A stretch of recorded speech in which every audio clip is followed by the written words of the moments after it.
Appendix B, a letter.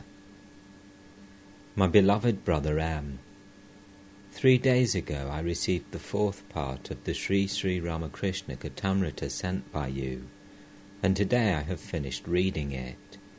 You are blessed indeed. What heavenly nectar you have sprinkled all over the country. A long time ago, you wanted me to set down my conversations with the Master. Now I shall try to write them for you. But I was not born under the lucky star of an M, that I might jot down the days, the dates, and the hours of my visits with the Master, and note down correctly all the words uttered by his holy lips. In this letter, I am giving you as many of my experiences as I remember. Very likely, I shall confuse the events of one day with another, and I have forgotten many things. It was probably during the autumn holidays of 1881 that I met Sri Ramakrishna the first time. I arrived at Dakshineshwar in a country boat, and going up the steps of the landing ghat, asked someone where the Paramahamsa was. "There is the Paramahamsa," was the reply. A man was pointed out on the north veranda, which faces the garden. He was sitting reclining against a bolster. He wore a black-bordered cloth. At the sight of the bolster and the black-bordered cloth, I said to myself, "What kind of Paramahamsa is this?" Going nearer, I found him half leaning against the bolster, with his hands clasped around his drawn-up knees. Then I thought, evidently, he is not used to pillows as gentlemen are, so perhaps he is the Paramahamsa. At his right, very near the pillow, sat a gentleman whose name I came to know was Rajendra Lal Mitra, later an assistant secretary to the government of Bengal. A little farther off sat some others. After a few moments, the Master said to Rajendra Babu, "See whether Keshab is coming." Evidently Keshab Sen was expected that day. Someone walked away a few steps, and coming back said, "No, he isn't." After a brief interval, hearing a sound outside, he said, "Please look once more." Again someone went out and came back with the same reply. Then Sri Ramakrishna laughed and said, quoting a popular saying, "The leaves rustle outside, and Radha says, 'Oh, here comes my sweetheart.'" Continuing, he said, "You see, Keshab always tantalizes me like this. It is his way." At dusk, Keshab came with his party. Keshab bowed low before the Master, touching the ground with his forehead.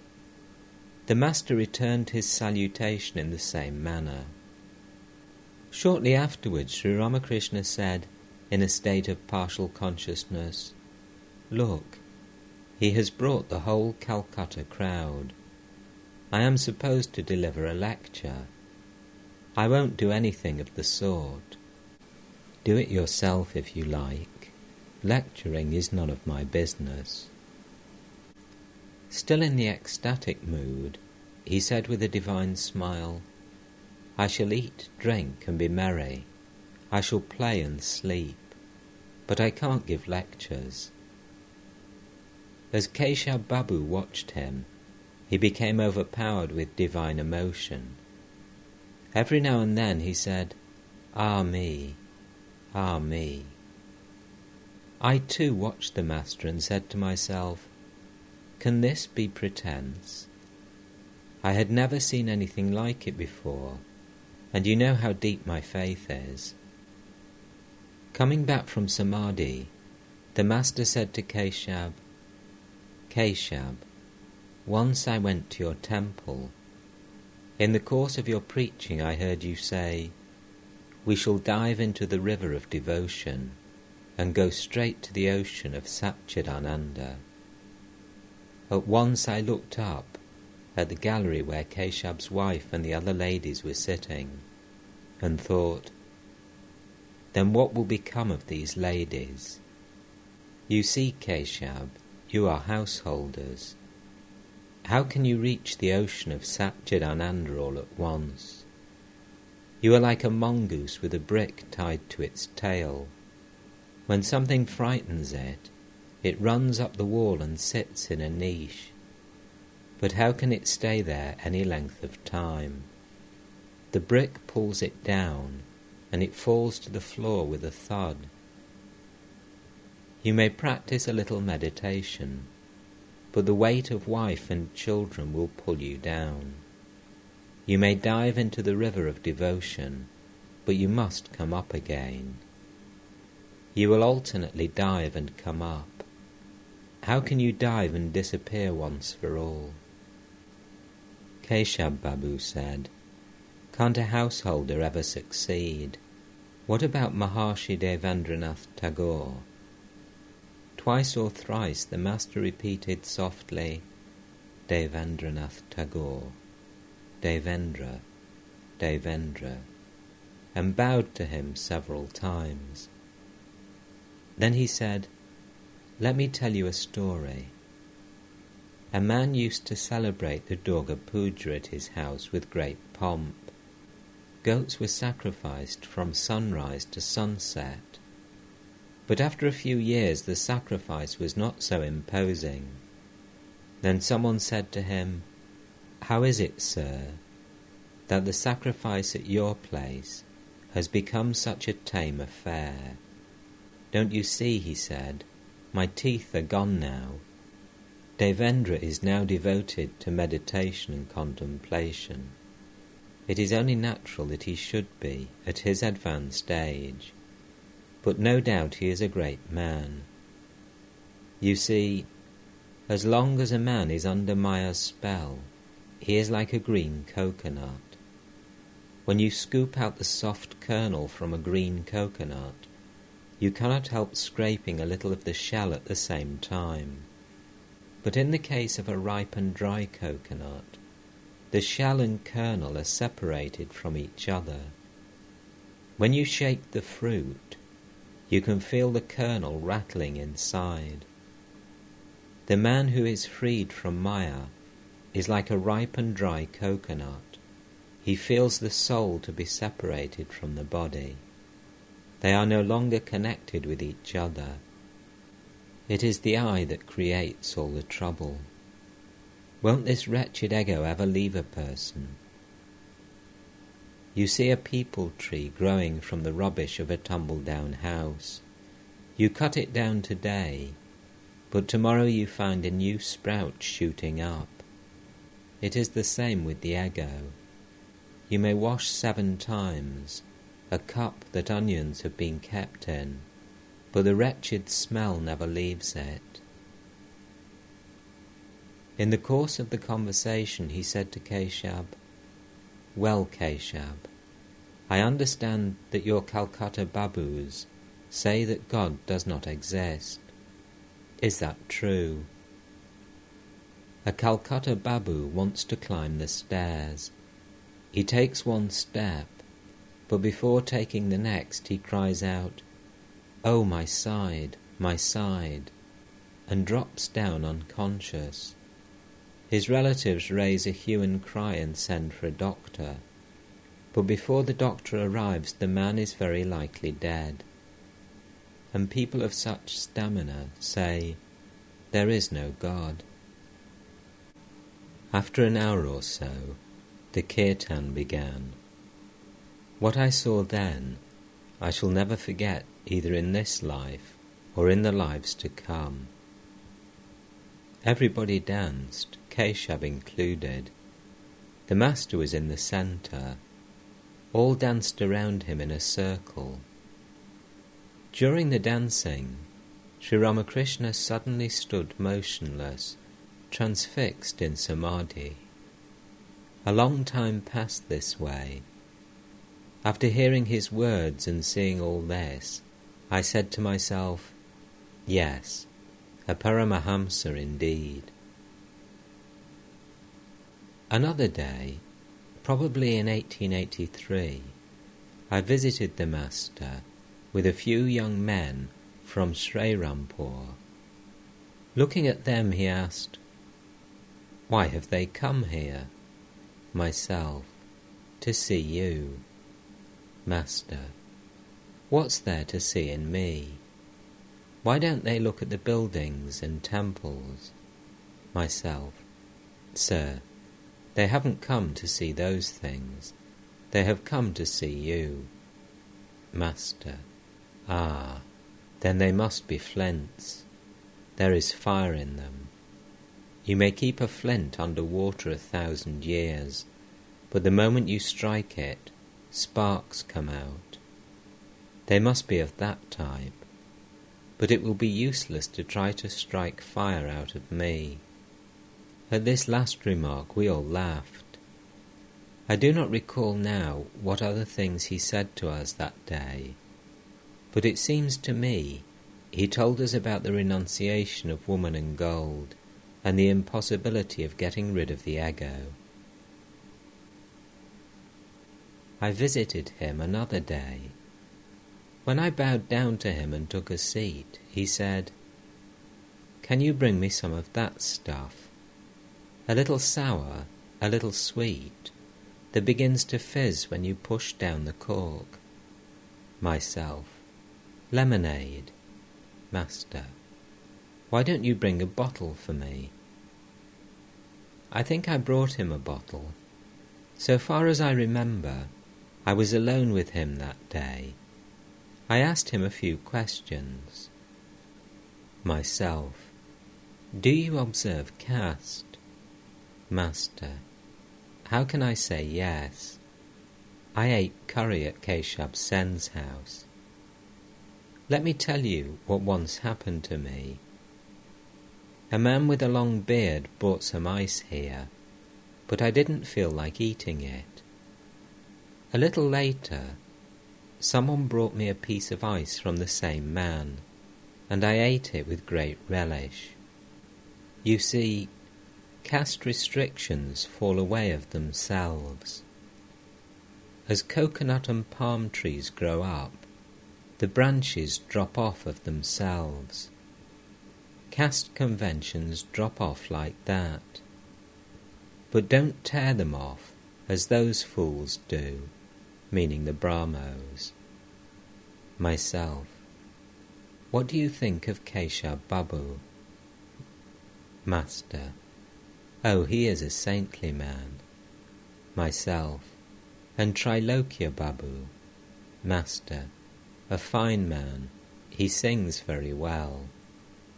Myself, "Shivanath Babu?" Master, "A very good man, but he argues." Myself, "What is the difference between a Hindu and a Brahmo?" Master, "There is not much difference. In the serenade we have here, one flautist plays a single note right along, while another plays various melodies. The Brahmos play one note, as it were. They hold to the formless aspect of God. But the Hindus bring out different melodies. That is to say, they enjoy God in his various aspects. The formless deity and God with form may be likened to water and ice. The water freezes into ice. The ice melts into water through the heat of jnana. Water takes the form of ice through the cooling influence of bhakti. The reality is one. People give it various names. Take the case of a lake with 4 landing ghats on its 4 banks. People who draw water at one ghat call it jal, and those who draw it at a second ghat call it pani. At the 3rd ghat they call it water, and at the 4th, aqua, but it is one and the same thing, water. I told the Master that I had met Achalananda Tirthavaduta of Barisal. Master: Isn't that Ramkumar of Kotrang? Myself: Yes, sir. Master: How did you like him? Myself: Very much. Master: Well, whom do you like better, him or me? Myself: Oh, can there be any comparison between you two?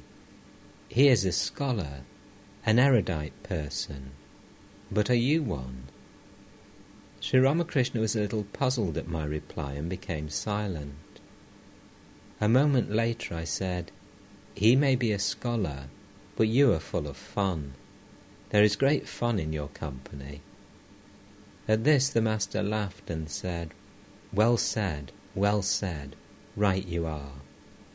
He asked me, Have you seen my Panchavati? Myself: Yes, sir. He told me a little of what he had practiced there, his various religious austerities. He also told me about Nangtar. Then I asked him, How can I realize God? Master: You see, he is constantly attracting us, as a magnet attracts iron, but the iron cannot come to the magnet if it is covered with dirt. When the dirt is washed away, the iron is instantly drawn to the magnet. Weep for God, and the tears will wash away the dirt from your mind. As I was writing down his words, he remarked, Look here, only repeating the word Siddhi will not produce intoxication. You must actually get some hemp, rub it in water, and then drink the solution. Later he said, Since you are going to lead a householder's life, create a roseate intoxication in your mind with the thought of God. You will be doing your duties, but let that pleasant intoxication remain with you. You cannot, of course, like Shukadeva, be so inebriated with the thought of God that you will lie naked and unconscious. As long as you have to live in the world, give God the power of attorney. Make over all your responsibilities to Him. Let Him do as He likes. Live in the world like a maidservant in a rich man's house. She bathes her master's children, washes them, feeds them, and takes affectionate care of them in many ways, as if they were her own children. But in her heart she knows very well that they do not belong to her. No sooner is she dismissed than all is over. She has no more relationship with the children. Before breaking open the jackfruit, you should rub your hands with oil in order to protect them from the sticky juice. Likewise, protect yourself with the oil of devotion. Then the world will not cling to you, and you will not be affected by it. All this time, Sri Ramakrishna was seated on the floor. Now he got up and stretched himself on his cot. He said to me, "Fan me a little." I began to fan him, and he was silent. After a while he said, "Oh, it's so hot. Why don't you dip the fan in water?" "Ah," I said, "you have your fancies too." The master smiled and drawled out, "And why not?" "Very well," I said, "have your full measure of them." I cannot express in words how immensely I enjoyed his company that day. The last time I visited him, you have mentioned it in the third part of your book, I had with me the headmaster of our school, who had just then graduated. You met him the other day. As soon as Sri Ramakrishna saw him, he asked me, "Where did you pick him up? He's a fine fellow." Then he continued, "You are a lawyer. You are very clever. can you give me a little of your cleverness? The other day your father came here and stayed 3 days. Myself. How did you find him? Master. A nice man, but now and then he talks nonsense. Myself. Please help him get over it when you see him next. At this, Sri Ramakrishna smiled a little. Myself. Please give us a few instructions. Master. Do you know Hridai? Myself. Your nephew. I know him only by name. Master. Hridai used to say to me, Uncle, please don't give out your stock of instructions all at once. Why should you repeat the same things over and over again? I would reply, You fool, what's that to you? These are my words, and if I like I shall repeat them 100,000 times. You keep quiet. Myself, smiling. Exactly so. A little later he sat up on the bed. He repeated Om several times, and began to sing a song whose first line is, Dive deep, O mind, dive deep in the ocean of God's beauty. Hardly had he sung 1 or 2 lines, when he himself dived deep and was lost in samadhi. When the samadhi was over, he began to pace the room, and with both hands pulled up the cloth he was wearing till it reached his waist. One end of it was trailing on the floor, and the other was hanging loose. Nudging my companion, I whispered, See how nicely he wears his cloth. A moment later he threw away the cloth with the words, Ah, what a nuisance! Off with it. He began to pace up and down the room naked. From the northern end of the room he brought an umbrella and a stick and asked us, Are these yours? Scarcely had I replied no, when he said, I knew it. I can judge a man by his stick and umbrella. They must belong to that man who was here some time ago, and swallowed a lot of my words without understanding them. A few minutes later he sat down, still naked, on the northern end of his cot, facing the west, and asked me, Well, do you consider me ungentlemanly? Myself. Of course not. You are a perfect gentleman. But why do you ask me that? Master. You see, Shivanath and the others don't think that I'm a gentleman. When they come, I have to wrap a cloth or something round me. Do you know Girish Ghosh? Myself. Which Girish Ghosh? The one who is in the theatre? Master. Yes. Myself. I have never seen him, but I know him by reputation. Master. A good man. Myself. They say he drinks. Master. Let him, let him. How long will he continue that? Do you know Narendra? Myself. No, sir. Master. I wish very much that you could meet him. He has passed the BA examination and is unmarried. Myself. Very well, sir. I shall meet him. Master. Today there will be a kirtan at Ram Dutta's house. You may meet him there. Please go there this evening. Myself. All right. Master. Yes, do. Don't forget. Myself. It is your command. Shall I not obey it? Surely I will go. He showed us the pictures in his room, and asked me whether a picture of Buddha could be had. Myself. Very likely. Master. Please get one for me. Myself. Very well. I'll bring one when I come again.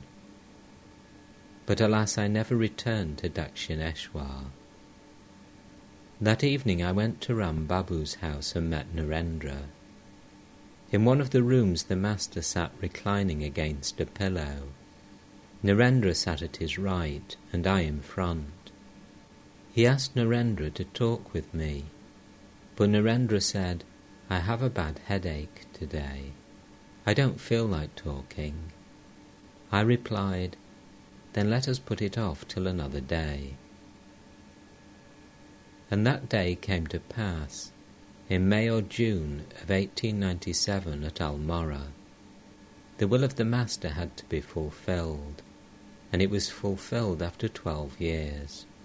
Ah, how happily I spent those few days with Swami Vivekananda at Almora, sometimes at his house, sometimes at mine, and one day on the top of a hill with nobody accompanying us. I never met him after that. It was as if to fulfill the Master's wish that we saw each other at Almora. I saw the Master not more than 4 or 5 times, but in that short time we became so intimate that I felt as if we'd been classmates.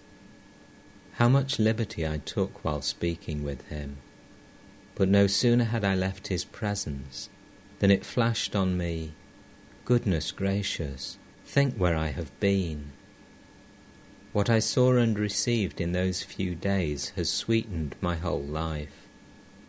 That Elysian smile of his, laden with nectar, I have locked up in the secret closet of my memory. That is the unending treasure of a hapless person like myself. A thrill of joy passes through my heart when I think how a grain of the bliss shed from that laughter has been sweetening the lives of millions, even in distant America.